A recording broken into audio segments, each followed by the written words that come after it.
Good evening. We are Poseidons Justice, and the project that we were tasked with is what-if scenarios for water rights in Kittitas County. Our faculty advisor is Dr. Ed Lulofs. Our client is Dr. Michael Pease from the Geography Department, who is not here. I am Michael Stickle. I'm the design lead. My name is Joseph Gamble. I'm the team lead. I'm Zane Betts. I'm the database lead. I'm Alex Romano. I'm the UI lead. I'm Aaron Palmer, and I'm the QA lead. So for this presentation, our agenda is to go over the project review, the requirements, the prototype demonstration, the quality assurance and risks, and then finally, the conclusion. So currently, our client has a web system in place for mapping and displaying water rights in Kittitas County. What they want from us is to add to this system by creating a feature that would allow them to estimate these water rights for up to 10 years in the future. This feature would allow users to select specific values that would directly impact simulation, such as the number of years, the percentage of the water level for those years, and the climate for those years, such as overly dry, overly wet, normal, or random. Random being randomly selecting any one of those three for each of the years in that simulation.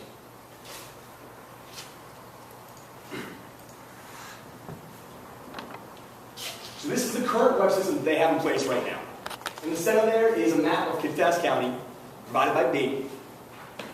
On the left, we have the layers that you can actually add to this map, such as devices, rivers, the subbasins.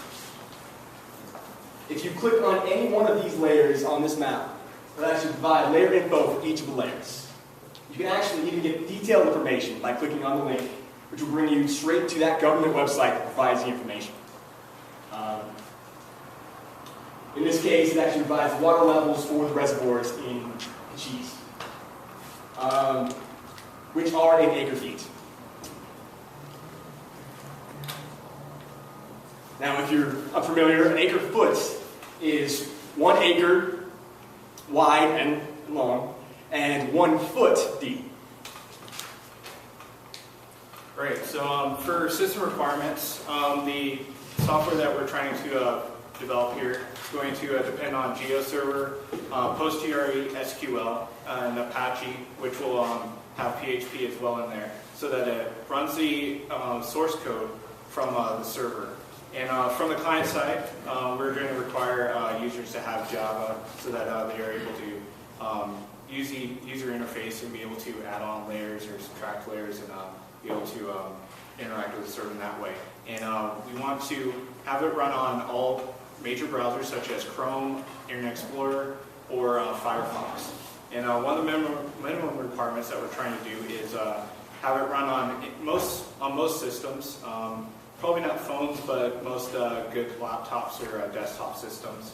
And what we're trying to aim is for decent server uptime, because with the source code that we were provided with, there were some times that they moved servers and the server was down and inaccessible for a while. We want to minimize that. Thanks. Right now in our development phase, we are not working with the entire program that we were provided with. We are actually working with just a PHP file, and that's going to interact with HTML to provide a user interface to be able to interact with the simulation. And we're holding the initial values for the water levels in the reservoirs around Kittitas County in a MySQL database. And the PHP is just calling those values and then interacting and simulating through that. All right, but our final product that we're trying to aim for is going to be a little bit more complex. So interacting with PHP and HTML like before, but we're going to try to use PostGRE SQL as a database to hold all the information. And that's going to interact with GeoServer to display those layers and open layers to provide the map so that users can go throughout Kittitas County and see which specific reservoir or water device that they would like to see. So I'll be briefly talking about the user requirements before we get to our prototype. Basically, we just need the user to enter in the data we need for the simulation. the water level, the simulation type, dry, wet, predicted, random, and the number of years the simulation is going on. Currently we have all those working in our prototype, and we have our output into a table displaying the numbers of the data we get from the simulation, but we want to work on getting a visual representation for this data working with GeoServer. All right, now I'll give you a little demonstration of our prototype. If you recall last time, this is what we had before, but it kind of was just a shell. It didn't do anything quite yet. We added the slider, current slider amount, which also wasn't there before. Now you can see what you're modifying the water level by. So let's go ahead. We'll do 140%, sure. And we're going to do random for 4 years. And then we'll submit. All right, and then there you can see the information was generated. The base here is the information, the water levels that we're pulling from the database that was provided to us. Well, the information was provided, we make the database.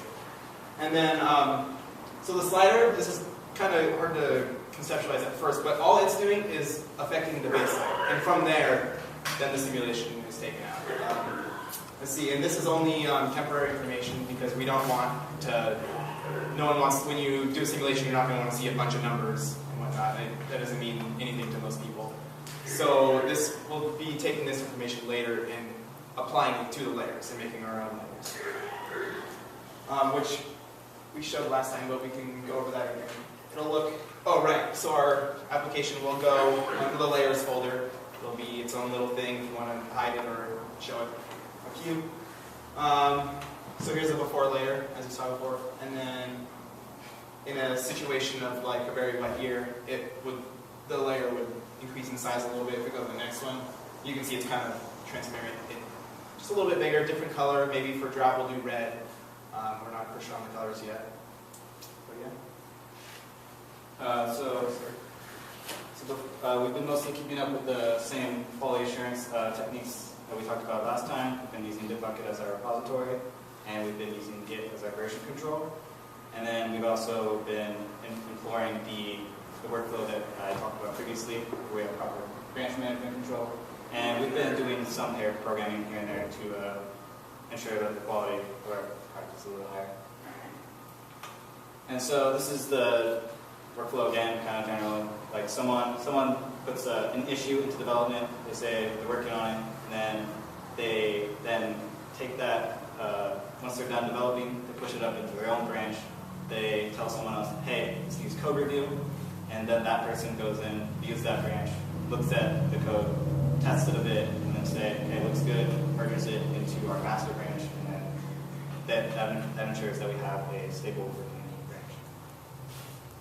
And so this is our risk table. We've updated it a bit because we've become more knowledgeable about what we're doing.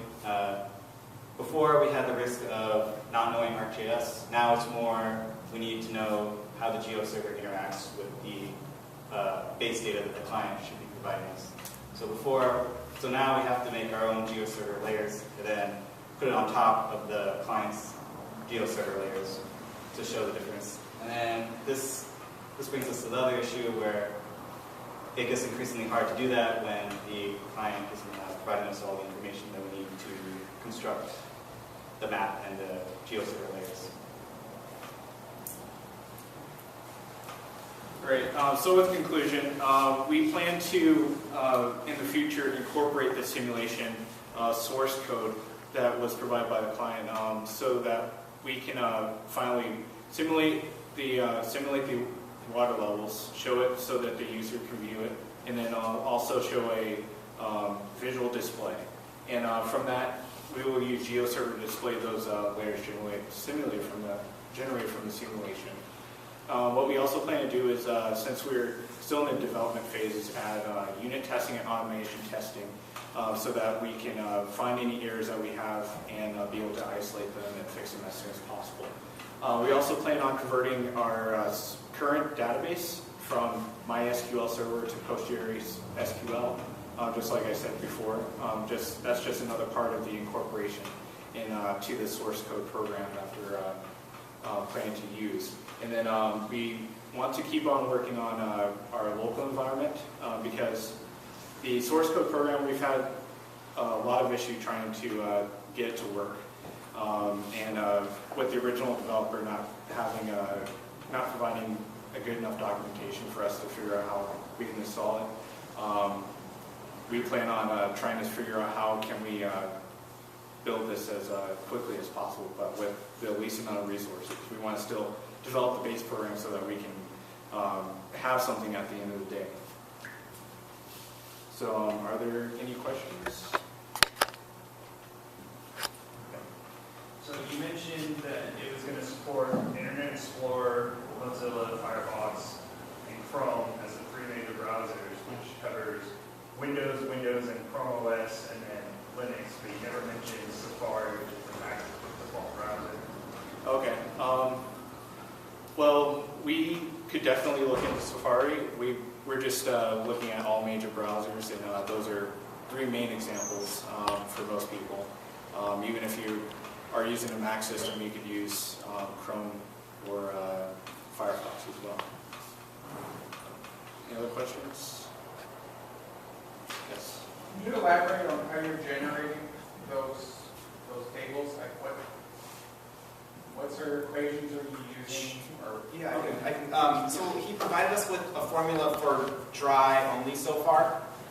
Basically, it takes, you get different water levels throughout the different parts of the year. Like summertime, you're not going to see as much rain as through November through December. So he's given us percentages that will alter the previous level of the previous month, the previous year, and then that generates the years after that. And then using that formula, we kind of generated a dummy formula for wet and random.